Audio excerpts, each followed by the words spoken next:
Is Aaron, aka Grishno, and welcome to Blackenbury. This is a district of Defiance Bay, which is the biggest city that I have come across yet in Pillars of Eternity. And in the last episode, we looked at the charred barrel. We got a quest from there. I just went into the house Domental, this area right here. You can see it's this big house, and it was owned by a criminal enterprise. And we actually ransacked the place and got we stole their jewels. So we have a bunch of their rings, and what else did we get from them? We got a diamond and some emeralds. It was pretty exciting, and I sort of wished that I had recorded it because I had a lot of fun doing it. But I didn't. I was just sort of playing on my own. And I just came across this new area. It's called the Sanitarium. And I thought this would be a shame if I were to go into here without recording this, given the amazing adventure that I just undertook. So there are some animancers hanging around outside. Let's see if we can talk to them. Welcome to the finest animancy center in Dryerwood. Speak with the head warden. Just say the word. Okay. There's also this person over here. A woman stands in the shade of the garden, muttering to herself. She seems to be looking at a tome. Do you mind? I'm rather busy, she says. And we can ask, what are you so busy with? I'm studying soul attachment. We all know the soul moves into people at birth and out of them at death, but we still have a lot of questions about what makes them stick, so to speak. What do you mean about making them stick? Soul powers bodies and gives their tissue life, but only when they're finally attached. It's separation that leads to the whole spat of cell-related ailments, including the hollowborn. But if we understand how to reattach souls, we can end Waywin's legacy, maybe even conquer death. That sounds very lofty and ambitious of this woman. She scratches behind her ears. That's the theory anyway. Unfortunately, I don't have all of the research I need to put it into practice. Okay. What exactly do you need?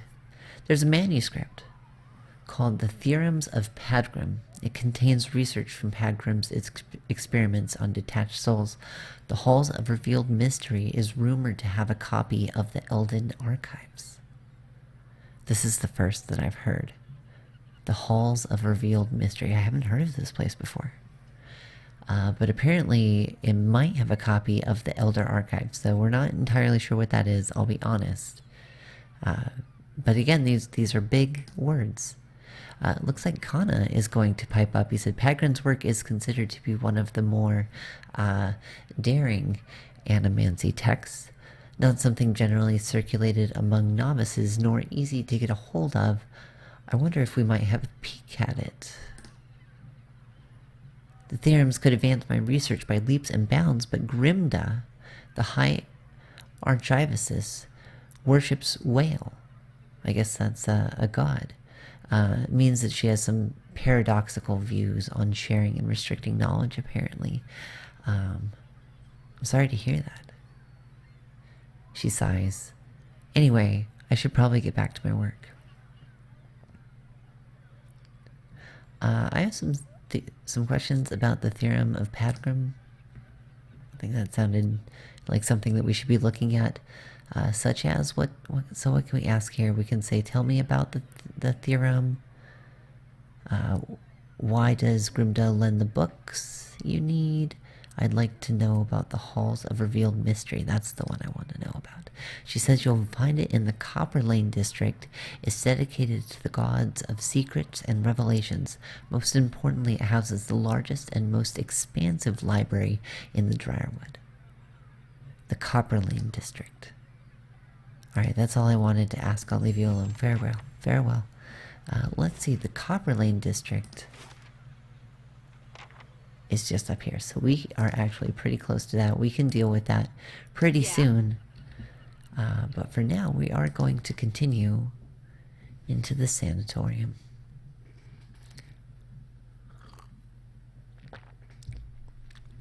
I apologize if I'm a little quiet tonight. Just say the word. As I mentioned, it is the evening, and I'm just trying to keep it down while still being able to stream some games for you. So I hope that you enjoy it. Looks like we have a Sanitarium guard here, but he's not attacking us. Verna is up here, and Verna has a yellow nameplate, which means that we can talk to her. And we can reach out and touch her soul and learn more about her. There's all sorts of things, but this is all about her past life. So Just say the word. I think we're going to pass it up for now. We could maybe steal some stuff. They can see me though, so I don't think we're going to steal from their libraries just yet. There's a couple other people. Armid seems to have something that we can talk to, and there's a lot that we can learn about his past lives as well. But I think we're going to just pass on that for a bit. There's lots of animancers around. And what does the flame reveal? Just say the word.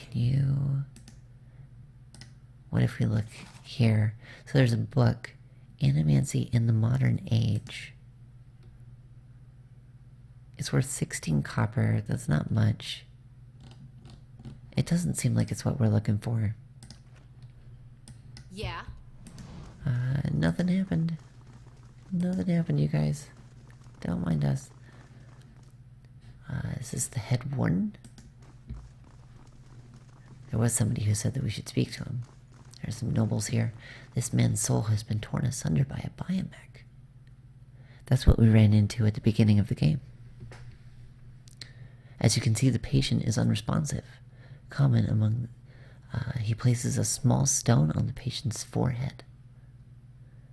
We have some nobles watching that he says a portion of his soul will recover his body. We're going to use the stone as a vessel. Can you hear me, Oswin?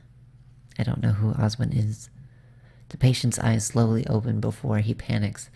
Uh-oh, maybe that's Oswin. He says it might have some permanent side effects, though. The patient becomes more agitated, grunting and moaning. Uh-oh. He's tugging at his bounds. He's tied down? With further research, we're confident that we'll be able to rehabilitate patients? Is he hollowborn? What's going on in here? Let's talk to you. How do you do? A bald man with a crooked nose gestures in demonstration over the still body of a patient before a small gathering of interested onlookers. Feeling your gaze, he pauses his discussion. Have you come to sit in? Okay, so he saw us. Do we want to know more about the Sanitarium? What is it that you do here? Do you know anything about the awakenings? I mean, do you? I'm afraid that's not my area of expertise. Okay, that's fine. What do you do here? Close as we are to the Glanfallen Wild, we get a number of biowack maimings every year. So a biowack is a giant storm. We encountered one, and it was very dangerous. It's what tore our soul apart. Survivors dealing with complications for exposure. This fellow here is a severe case. His essence is a mere whisper of what it was. Uh-oh. That doesn't sound good for this guy. I'm early in my research, only beginning to understand how they work, but in time, I hope to find my way to protect people from the storm's effects. Okay. Good day, stranger. I'd like to know more about the sanatorium. It's the mission that attracted me here. The treatment of the disturbed. No one else seemed to care about them. Here, they've worked wonders for them. I've seen people cured of insatiable hungers and uncontrollable urges. I've seen the crippled walk and the dysphoric smile, all within these walls. The thought that the Duke could put an end to it with a single order, it keeps me up at night. Interesting. We can't talk to this guy. These nobles seem quite interested in what's going on here. Interesting. Maybe we can look at his desk. Seems to have some books and things like that. None of the books that we're looking for. So, thanks for the demonstration, and we'll just be going. Let's see what's down this way. We have a table. There's some sketches and artifacts and things like that. There is a bookshelf, and no one's around. Oddire Customs. Again, not worth a lot. Doesn't look like the book that we're looking for, so we are gonna just leave it and continue on. Sorry, nothing to see here. We weren't snooping through your bookshelves. Looks like we can go downstairs. So let's see what awaits us in the basement of the sanatorium.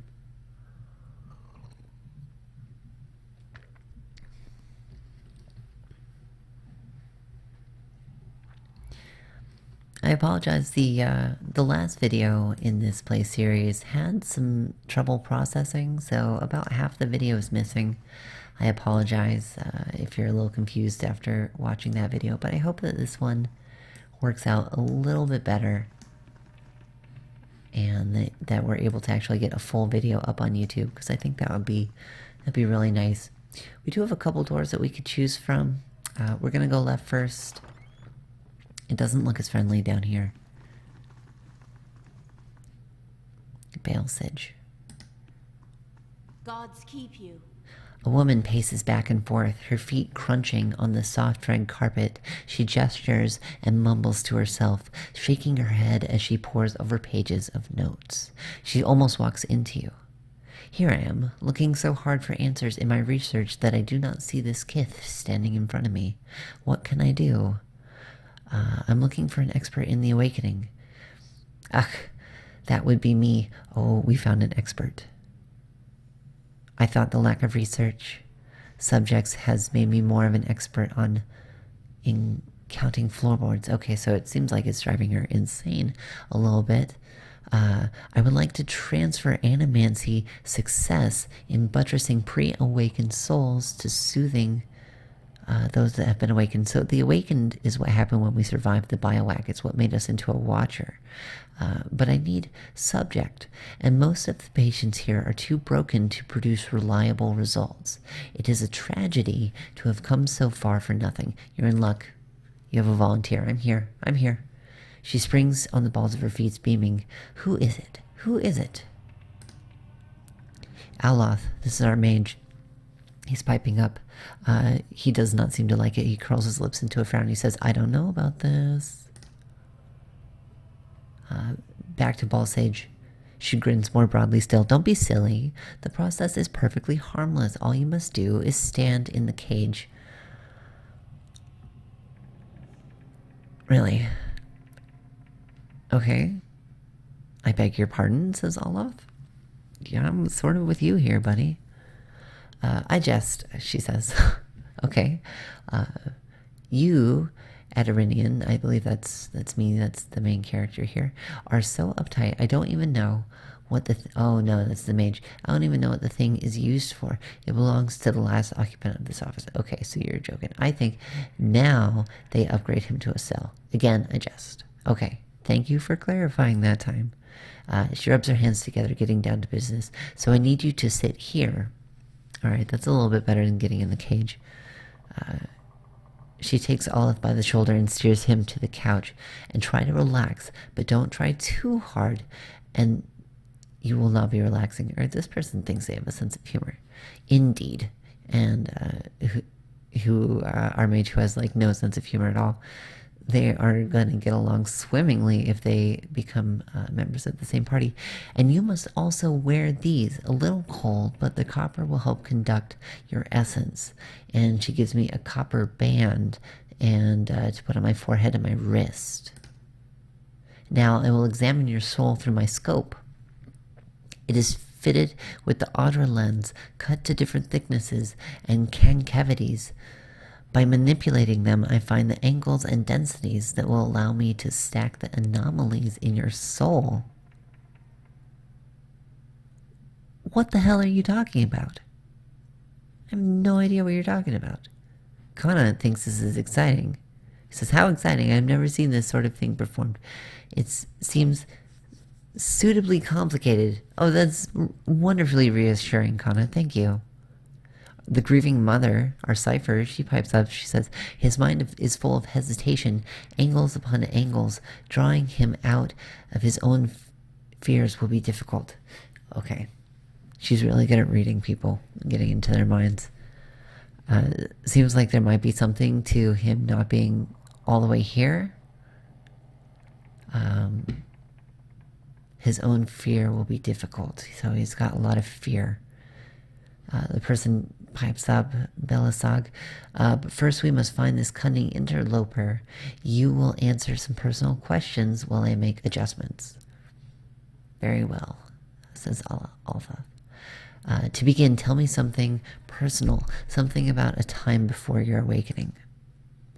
There's nothing to tell, he says. It was just a normal child living in the Sithwood. He looks to you, his face is set in a frown, but the rigid edges of apprehensions show through nevertheless.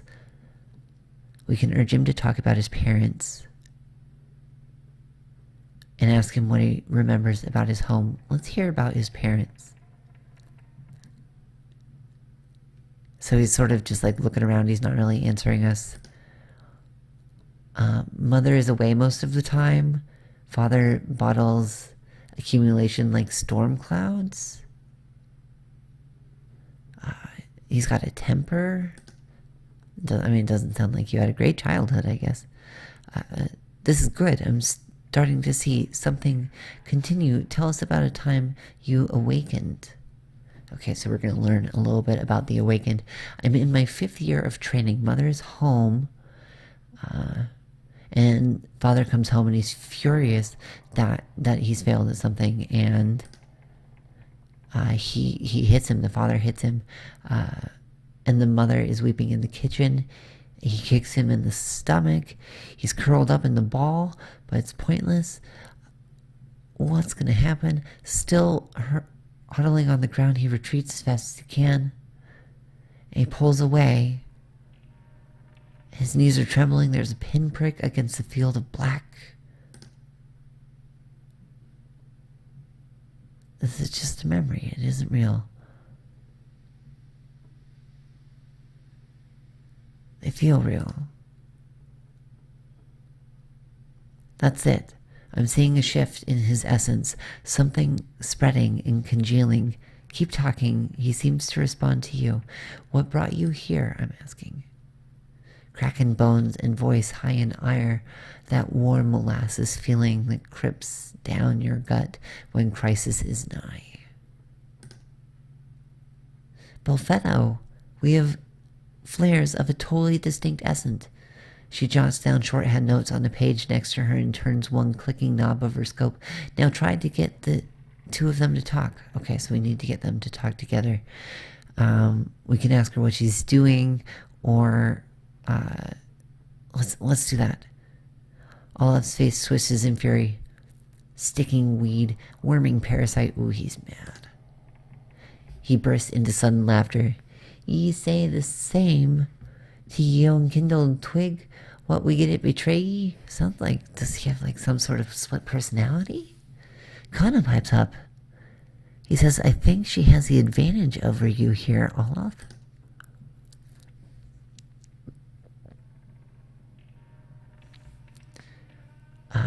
sounds like there's two separate patterns of essence, where he ebbs, the other flows, as if it is the awakened soul fills the space that he leaves empty.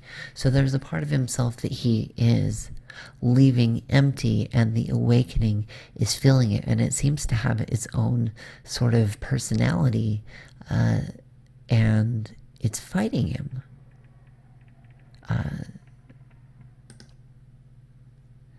He says, I've given her nothing. She usurps me in my own body. Aye, and I lent him no pair, too. Ye should ask what I did, that a lewd man of his, how the last time he laid a hand on us, I break it in 3 places. So this is like the protector. It's like he has a split personality, and this is the one that's there to protect him. That wasn't your decision. It's never been your decision. This is the main, or the host. Now I was awakened, but now I'm stuck with ye. We're back to the protector. And damn, if I let your gnawing drag us both through the scupper. Ooh, I guess we don't want to go to the scupper. AC, very good. I think I've finally got something we can work with. Okay. That's utter horseshit. Sounds like we're not liking this Kenna popping up talking about black bile. Sounds like he wants in on this action. Says, yes, never mind my years of training. I suppose you have a better explanation? You're close, maybe. If you're right, then removing Allah's spleen would cure him. Are we going to take out Allah's spleen to try and cure multiple personality disorder? You think that there's... Oh, man, there's a lot of different options here that we can pick.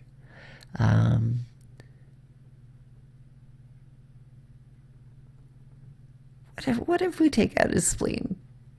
We're going to try taking out his spleen. Now that may be worth a try. All right. Sure. Kana doesn't seem to believe so. Absolutely not, says Olaf. It's obviously enough. All right, so... No, I guess we're not going to take out a spleen. I suppose that could be true. I'll have to check this against the research, says Bellic. Althoth, removing the copper bands. Well, good for you, but what does this mean for me? She frowns at her notes, tapping her cheek with a quill and making a grand show of concentration. However, you catch her stealing a glance at you over the pages. We have a few different options here for what we can choose, but I think we're going to look at number 3 and say, it seems that Ishlamur steps in when she determines that you are in danger, and it's not clear yet whether this is a help or a hindrance. Allah says, from my position, I'd say it's pretty clearly a hindrance. I've got a lot of process regardless. Thank you for your help, Quintra. He does not look at Belisage. Belisage says, though, well, I hope this has been as useful to you as it has been for me. I finally have materials worth publishing. You'll be the toast of review. Farewell.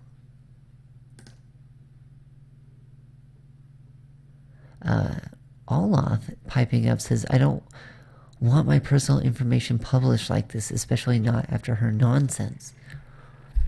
So she wants to publish some research about this disorder, but he hasn't consented. And, let's see. Was that the deal? I mean... I don't think that was the deal. So the first option is no, you get your explanation, she gets the research. That was the deal. I don't think that's what we want to pick. Leave me out of this so that we're already involved here. Fair enough, but do it quietly. What does he want to do? The last option that we have is I can't let you do that, not after hearing how much this means to her. I think he wants to destroy the research.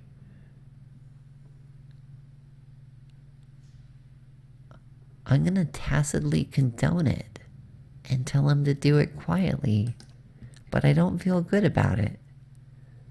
He hides the papers in his cloak. Oh no, he's stealing the research. Not need to worry. Oh man, this is the protector coming in. We'll see to this on our own. Man. Alright, so two-sided was the quest that we just completed. Wow. This is a big map. The Sanitarium. This is a really big map, and I think that we're not going to be able to complete it this episode. But I think that that was some pretty incredible dialogue about the awakening and learning a little bit more about our wizard, who is right here. He sort of stays in the back. He's protected by everyone. But I'll show you a little bit about him. He's been with us for a while. But this is him. So he's got a pretty nice wand. We might be giving him some rings. Maybe one of these rings that we got last episode. I think he might like some of those. But he's pretty good. I think we're pretty excited about him. And he's been in the party really since the beginning, helping us do a lot of damage. And now learning a little bit more about him was pretty exciting. Sounds like more to come though about him, but we're gonna put him back in line. I hope that that you have enjoyed this episode so far. If you did, then hit the like button or subscribe to the channel if you'd like to see more. Tune in for the next episode where we explore the rest of the Sanitarium. And until next time, my name is Grishno, and I'll see you later.